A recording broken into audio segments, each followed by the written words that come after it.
ये वतन तुम्हारा है, हम हैं खामखा इसमें।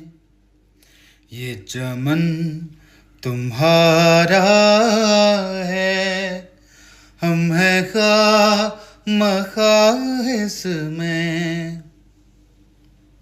चर्चों को जलाते हो, सलीबों को गिराते हो, इल्जाम लगाते हो और फजूल मरवाते हो। ये वतन तुम्हारा है, हम हैं खामखा इसमें।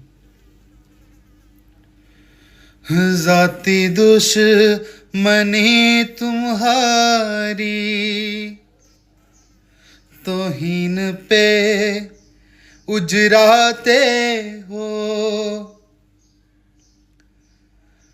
बेगुनाह मसीहों को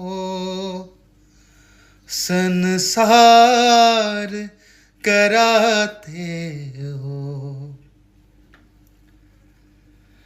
हमारी तुम बच्चियों को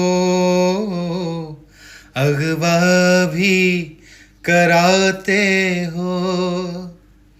10 साल की होती हैं, 18 साल लिखवाते हो।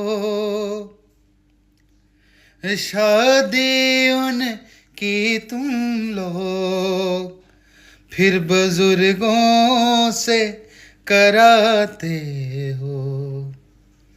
ये वतन तुम्हारा है, हम हैं खामखा इसमें।